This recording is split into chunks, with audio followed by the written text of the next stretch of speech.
Welcome to KBSU Channel 17. This is our second candidate here for running for Bemidji Mayor. So George Prince, we have here as our guest. Can you tell us a little about yourself and who you are? Sure. My name is George Prince. I'm resident of the community here for about 40 years. I actually moved here in 1976 as a 6-year-old. And I'm actually a first-generation immigrant. When I came to Bemidji, I didn't speak any English whatsoever, so I had to learn English. That's actually my second language. I'm married. I have 2 adult sons that are off on their own now. I'm a business owner here in town. I'm a partner in a number of different firms, the largest of which is La Valley Industries. And we're a manufacturer. We make heavy equipment, and we actually sell that all over the world. So we do a certain amount of international business. I'm a Bemidji State University graduate from 1994. And I have a degree in accounting. And so, that's a little bit of my background here in the community. Perfect. What previous qualifications do you have that makes you an ideal candidate for mayor? Well, first and foremost, I have a really long and extensive history in business and economic development. So I've been a person that's been involved in creating jobs and opportunities for other people. Here at La Valley Industries, we started in a garage, and we've now grown this company to have over 35 employees. The average median wage that we actually pay here at La Valley Industries is in excess of $50,000 a year per person. So I've got a lot of experience in creating those types of jobs that provide careers, they provide opportunities for families, they provide benefits, healthcare, insurance, retirement. And actually, before I was in business with my partners, I was actually the executive director of the Small Business Development Center at Bemidji State University. I actually worked there for 3 years. And my job was to help other businesses get started, to grow, sometimes to save other businesses. So I've worked in all these different industries. I've worked in service, I've worked in retail, I've worked in farming, I've worked in manufacturing, I've worked in IT, you name it. That was a great experience for me. So I've got a lot of experience and background in that. Obviously, my background is in accounting, and I'm a chief financial officer here as well as a partner. So I have a lot of background in managing finances, making very complex decisions. And actually, our budget here within our companies is the same size as the city's budget. So I have a lot of experience and background in making complex financial decisions. As I stated before, I'm also a first-generation immigrant. So I've been in the community for 40 years. When my family first came here, we were the only Hispanic family in all of Bemidji. And I didn't see another Hispanic person until I was in high school. So in this community, I've known what it's like to grow up as a person of color in our community and the different things that I have had to face in my life. I understand what that's like firsthand. Last but certainly not least, my wife and I, our 2 sons are deaf and hard of hearing. And as a parent of a child with special needs, I've learned firsthand what it's like to advocate for people who have barriers, who have to overcome additional things to move forward in life. I've also dedicated a lot of my volunteer time in those arenas. I've actually served as a housing commissioner for the Bemidji HRA to help that organization move forward, to help people in our community find low-income housing.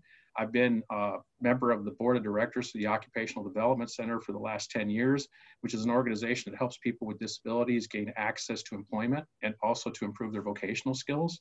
So I really got a lot of experience in standing up for people that aren't always heard, that have different needs and need to be included in our community. So I think when I put all of those things together, along with a lot of history in our community, I think I have some very strong qualifications that would make me a good candidate for mayor. For sure. Thank you. What are some of your plans for the community for development? Well, first and foremost, I'm very focused on poverty. We have some really scary statistics out there. 27% of the people that live inside the city limits live in poverty. And if you've ever looked at the poverty lines for income, it's scary. Like for a family of 4, it's like $27,000.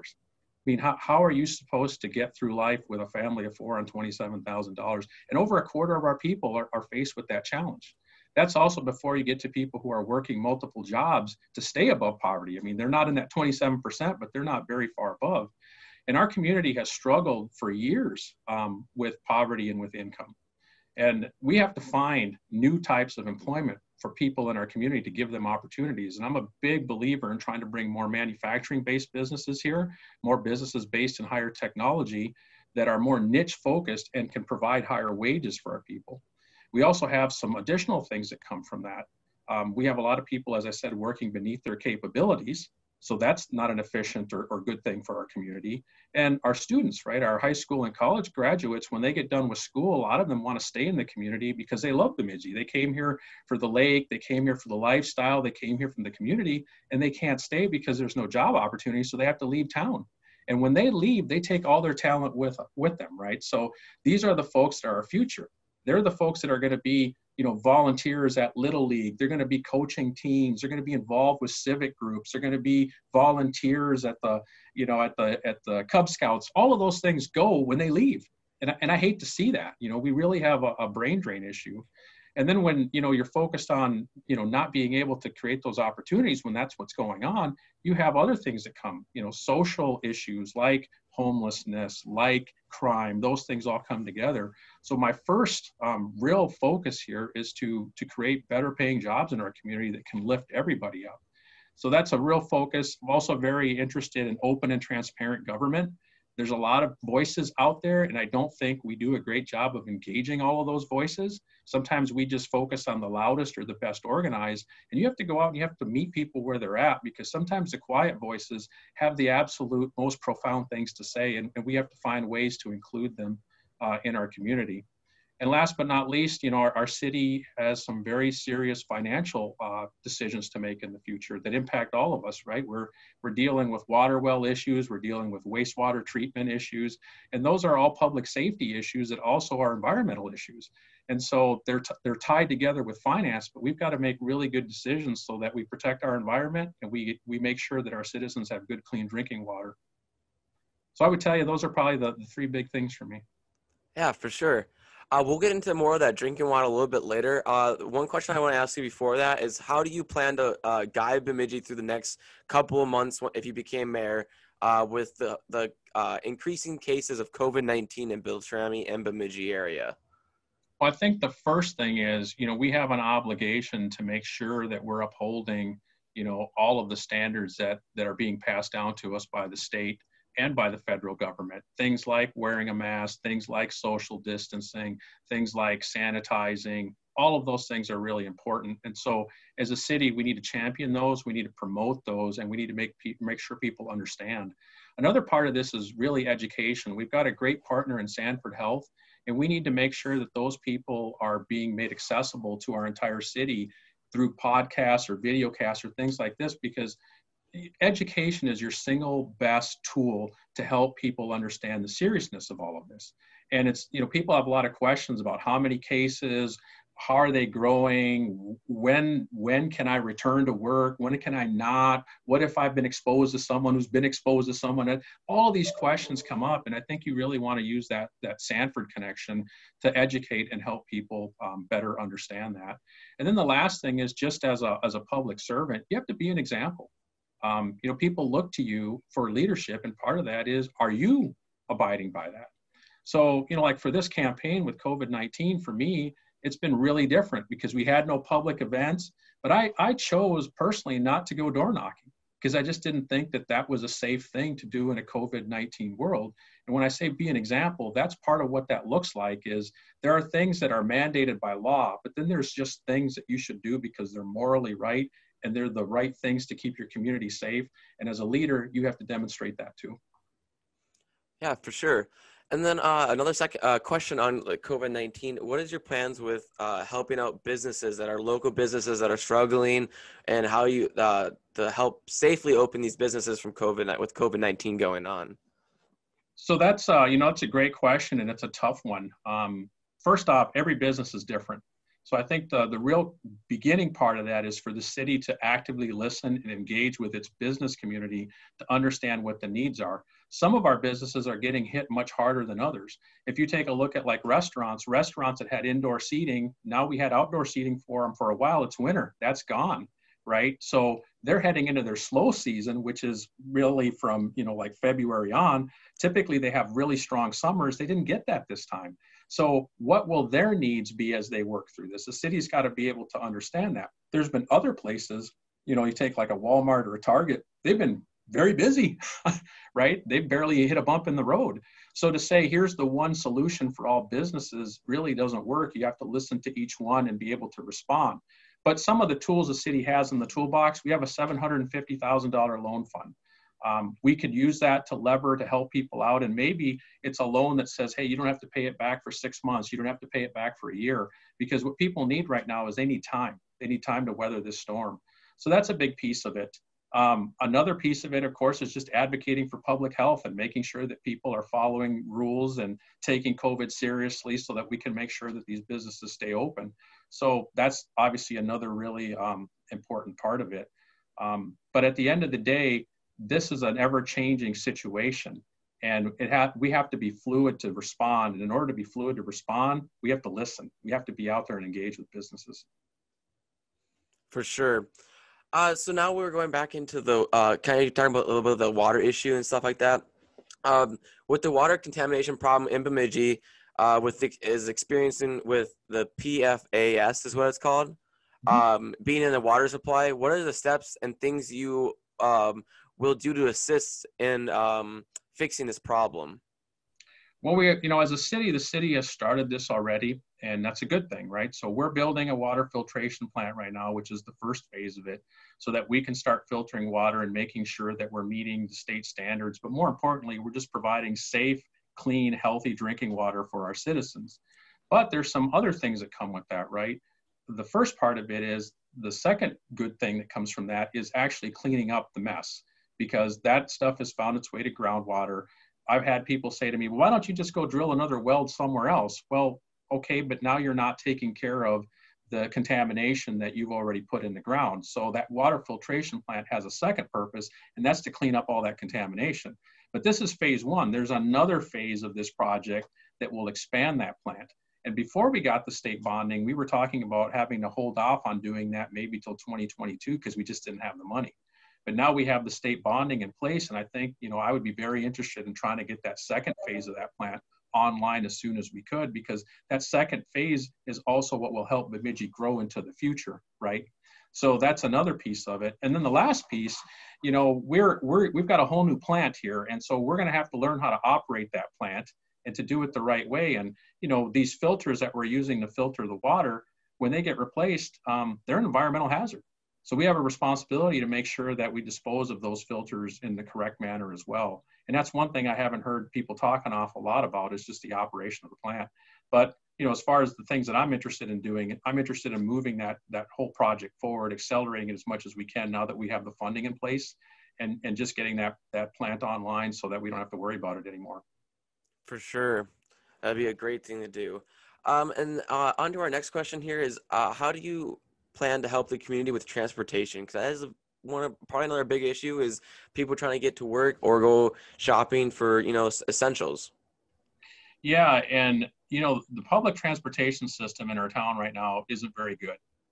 When you look at what we have for Paul Bunyan Transit, they make a good effort, but they're hard to use at times. We're so rural that it's hard sometimes to get everywhere that we need to go. So that's been a real challenge. And then we really don't have a tremendous Uber or Lyft presence in town, right? Because that's another thing that could help, and we don't have that. So when I look forward, thinking about these things, on the Iron Range, they have a group there called Arrowhead Transit that runs their public transportation. They're also a very rural situation. It seems like they've been pretty successful with that model. So I'm interested in studying that and learning more about it and seeing if there's things from their model that we can bring here to Bemidji to make our own public transit stronger and better.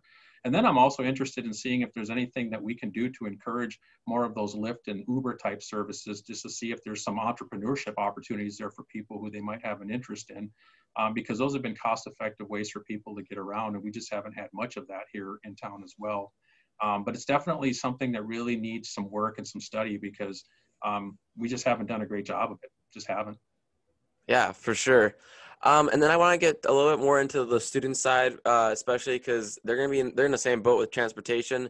Would you be willing to help work with Bemidji State with helping trying to get transportation for students as well? Because Bemidji State used to have transportation, at least like 10 years ago. Mm-hmm. Yeah, for sure. The students are an important part of our community.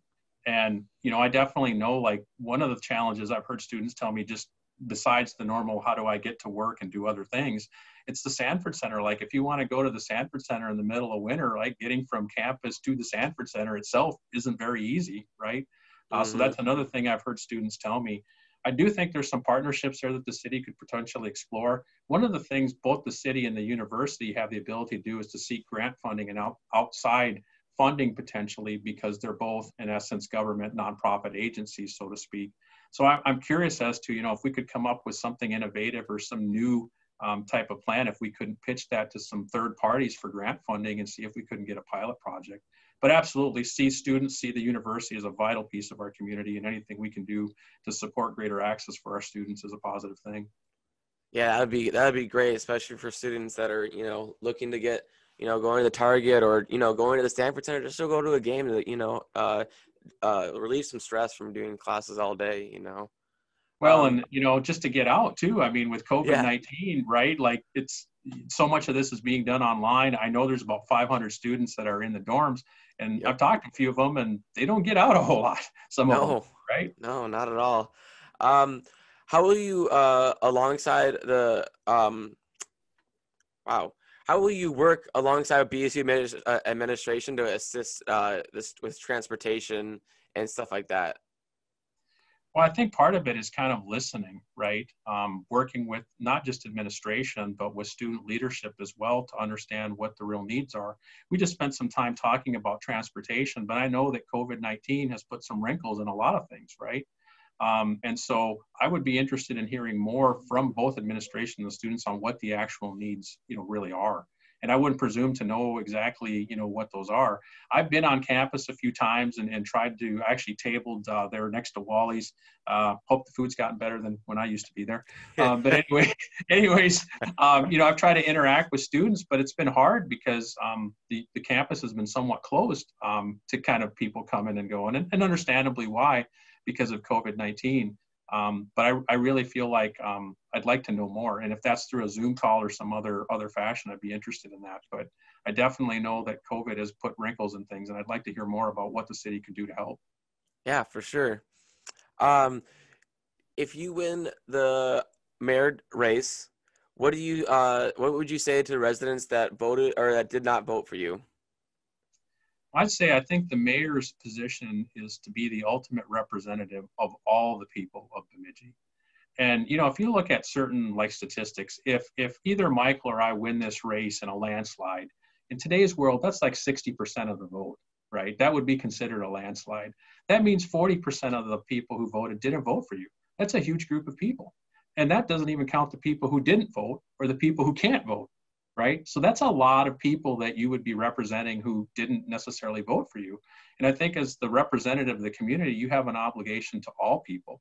And part of that means you got to be able to listen. I talked earlier about meeting people where they are and trying to hear all voices. The other thing is to treat everybody with respect. Not everybody's going to have the same opinion.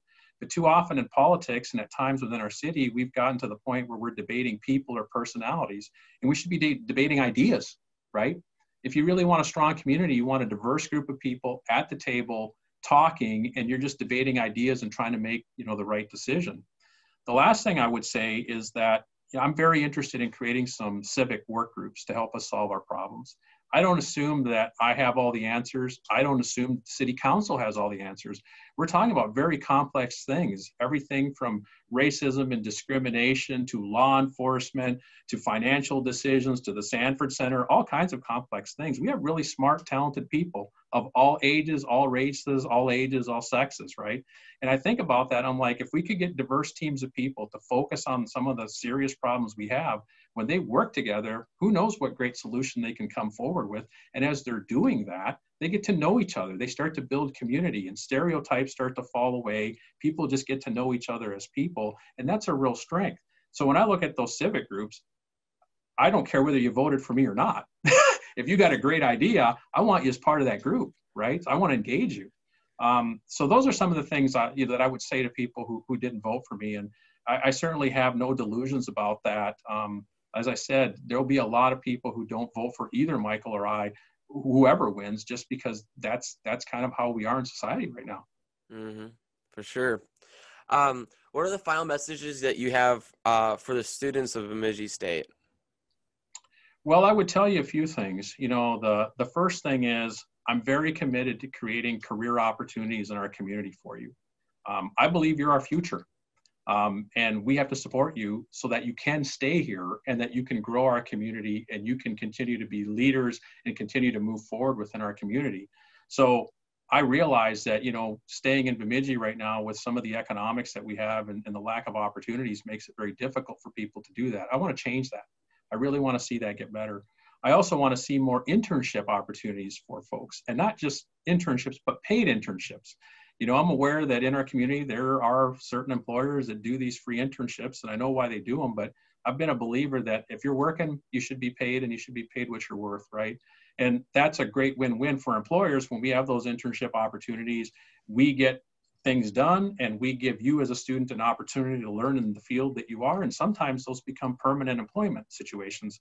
Here at LaValle Industries, I've had a dozen people enter our workforce as interns who have stayed here, both from BSU and from NTC. So I see the value in that, and I want to see our community have more of those kinds of things. Also interested in working on housing. At times our rental market here isn't the greatest for students. And, I really want to make sure that we're providing quality housing for our students, not just on campus, but off campus as well. And last but not least, working on that transportation piece to see if there are things that we can do to give our students greater access to our community. So those are probably the main things that I would say to our students. But I would also say I'm very open and receptive to hearing about other things. I'm very open and receptive to hearing your concerns and finding ways to partner with U.S. students and with the university as a whole to improve your experience here. Yeah, for sure. Well, that's all the questions I have for you, and I would like to say thank you, George, for your time. So that concludes our interview with George Prince, and thank you for your time, George. Hey, thank you. Nice to meet you too. Yeah, you too.